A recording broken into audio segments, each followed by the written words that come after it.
Right there guys, how's it going? So I didn't expect to do another video for you today. I'm doing this one before the game starts, but I'm going to put it live after the game.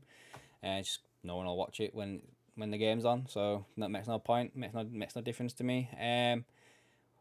So we have it all comes in threes, guys. Does this? We've had Romano first, followed by Paul Joyce, and now we have David Ornstein also chirping in regards to this Edwards situation, but he also touches on the manager's situation as well in this article on The Athletic. This might tie into what I'm about to talk about, actually. Florian Plettenberg, the German journalist for Sky Germany, has just tweeted out now as I've just started this video. Bayern Munich is planning the next stages now, as Alonso is still open to joining them in the summer. Interesting.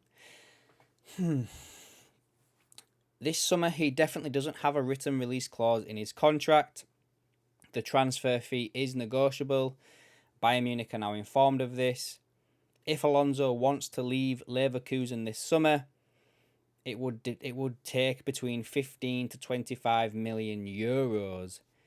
Alonso will only have a written release clause in the summer of 2025 in the region of 15 million euros. So this is going to be quite expensive if anybody wants to do this one, isn't it? I'm taking this one with a little bit of a pinch of salt, to be fair, because he is a German-based reporter. So you can take this one of two ways. This is basically either Bayern Munich feeding him this or it's legit. So it does kind of feed into what I'm going to talk to about, though, in regards to this article. So yeah, let's crack on with this article, guys, from David Ornstein. So it's titled Liverpool Manager and Sporting Director Hunt, Amorim and Nagelsmann Data Appeals, FSG Still Want Edwards. So the first paragraph is in regards to the manager, and basically it says Xabi Alonso remains the frontrunner to succeed Klopp, with his record at Bayer Leverkusen 8 points clear of Bayern Munich at the top of the Bundesliga, and his connection to Liverpool making him a standout candidate.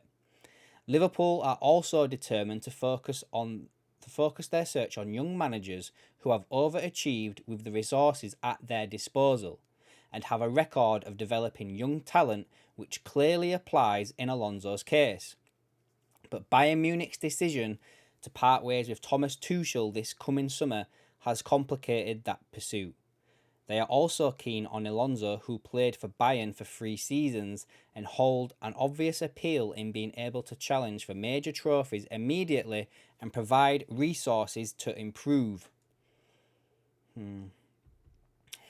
Alonso also has the option of staying at Bayer, Leverkusen, and biding his time, given another of his former clubs, Real Madrid, are also likely to be interested in him when Carlo Ancelotti eventually leaves the Bernabeu.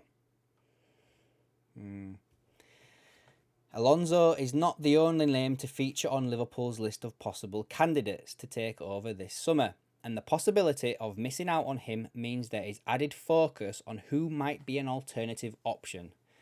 Now, I've had a feeling over the past week or so, like a gut feeling, that Alonso might not be the manager of Liverpool.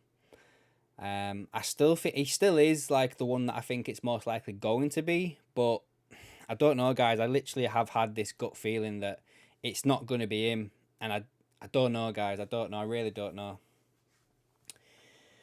Let's have a look. One contender who scores highly on data is Sporting Lisbon's Ruben Amorim. The 39-year-old won the Portuguese title in 2021, and Sporting are just 2 points off the top of their table this season.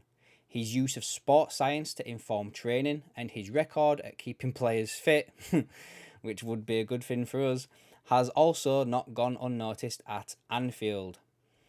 One possible complication is Amorim's buyout clause, which stands at 10 million euros, £8.6 million. I thought it was higher than that. I could have swore when we first got linked to him, I did a video and it was about 20 million. Oh, it says here, lower than it was last year when it was close to double that. There you go then. But still relevantly high. and while he also has no coaching experience outside Portugal. Amorim, for his part, has not indicated anything publicly about his interest in Liverpool, saying last week when asked about the Liverpool job, "I am not going to dwell on my future. Every time I talk about the topic, it comes up again." So basically, it's pointless in him answering that question because he's just going to keep getting asked the same question over and over again. So that's the Amorim stuff, guys. Next up is Julian Nagelsmann. Also performs well according to the data, but there are other issues to consider with him too.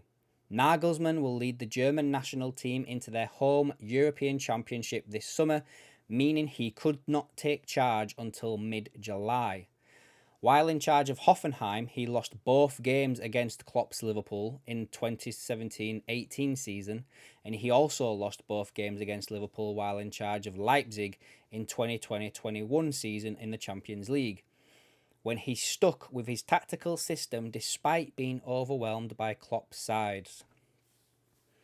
Other managers such as Brighton's Roberto De Zerbi, Newcastle's Eddie Howe, and Lens Frank Hayes, never heard of him, also score high on data but are considered less likely to make Liverpool's final shortlist. So for me, just to end off this manager situation here, the top three for me are Xabi Alonso, Amorim and Nagelsmann, just like this data says here. Yeah. I've got a gut feeling about Alonso, guys. It's not going to be him and I don't know why. I hope I'm wrong. I really do. I don't know why. So this next bit's about the sporting director. So let me just skip forward a little bit, see if there's anything, miss out that bit there. FSG want the process of appointing a new manager to be led by the incoming sporting director and are keen to make that appointment sooner rather than later. The club are also open to the possibility of scrapping that job title entirely and appointing a football chief executive officer depending on the candidate's skill set. So this could be the Michael Edwards thing. In terms of contenders, The Athletic reported earlier this month that Frederic Massara, the former director of football at AC Milan, and Nice's Florent Gaisolif, I've butchered that, I know I have, were both admired by FSG. I've done a video on both of them two guys as well. The candidate that Liverpool owners would most like to hire, however, is Michael Edwards, the man who was previously served as sporting director until his departure in May 2022. Edwards is still hugely admired within FSG, which sees him as integral to the club's recent successes.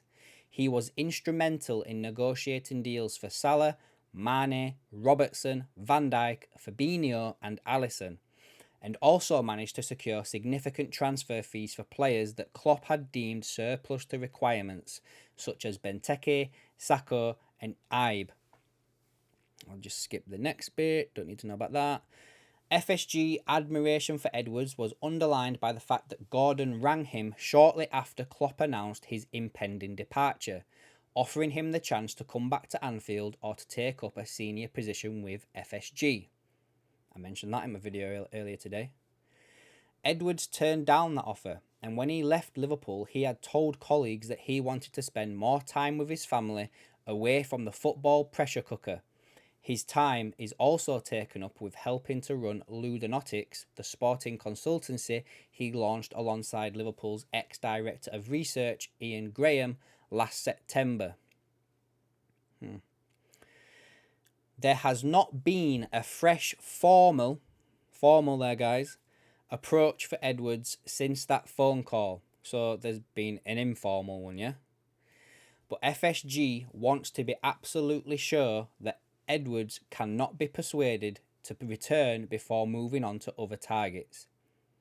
One potential other issue for Edwards is the amount of control he would enjoy at Anfield, given that when he left in 2022, Klopp's power base was expanding, but Liverpool's structure is certain to change in the post-Klopp era, with the new incoming manager not being granted the same level of authority. So I think, again, guys, not to blow my own trumpet, I mentioned that in one of my videos today, that Edwards and Klopp were bashing heads. And I think that just proves it there. There have been suggestions that the job would be more appealing to Edwards if he was offered a stake in FSG. I think I've said that again today. But the company has only made that allowance for LeBron James, and it is unclear whether that kind of offer would be on the table for Edwards. FSG is conscious that it needs to identify a preferred sporting director quickly, ideally by early March. We've heard that date again. It will therefore need to move on from Edwards quickly if it does not achieve a breakthrough. FSG is mindful that it is imperative for Liverpool's football leadership structure to be robust before any new manager begins work. The example of Unai Emery at Arsenal is often cited as what can happen if a head coach with no experience of the Premier League, Alonso, Amorim, Nagelsmann, arrives without that infrastructure. Emery lasted just 18 months in North London, but has proved since leaving that he can achieve with the necessary support around him. Which is true. He's done wonders at Aston Villa. Klopp would also acknowledge the debt he owes to Gordon, Edwards, Ward, and other key backroom staff such as head of recruitment Dave Fallows and chief scout Barry Hunter. All played key roles in Liverpool's development and allowed Klopp to focus his energies on the team. The prevailing view at Liverpool is that it is better to get that structure right rather than appoint Alonso or another coach without it. Hence the need to first hire a sporting director who can lead the process of approaching, interviewing and appointing the manager. And that's that one there, guys. So, basically, what are your thoughts, guys? Do you think, after me reading that, do you have any more doubts surrounding Alonso? Especially with the tweet that's just literally come out as I was about to record this. Nagelsmann, Amorim, are they most likely now, do you think? You know, I've had a theory in my head that, you know, when this news of Edwards has come out, that's not just happened yesterday. That's been going on for weeks, if not at least a month. And I wonder if FSG's choice was Alonso, and, you know, some of the data does kind of back that up. But then if they've gone to Edwards and said, who would you go for? And he's chosen Amorim with a Portuguese link. You know, we signed a lot of players from Portugal when Edwards, towards the back end of his tenure, and Ward were at Liverpool. So there's a Portuguese link there as well, guys. We've got to bear in mind. So I wonder if, this is the theory, again, I could be wrong on this, is that FSG at the moment are thinking Alonso, but Edwards is thinking Amorim. Obviously, if he takes the job. He's not got the job, you know what I mean? So, but that's where that might have come from. And that would kind of as well coincide with Amorim's odds of becoming Liverpool manager, because when it was first announced, he was way out. But then, you know, over the past few weeks when Liverpool could have been talking to Edwards, his odds have got shorter and shorter and shorter. And I think he's now second favourite. On some betting sites anyway. But yeah, guys, I guess we'll just leave it there. What are your thoughts on all that, guys? It does make sense, doesn't it, to get the structure in place before getting the manager in. So, yeah, I'm not too sure what to think about it, guys. I just want your opinions on it, really. Let me know down below in the comments, and I'll catch you in the next one.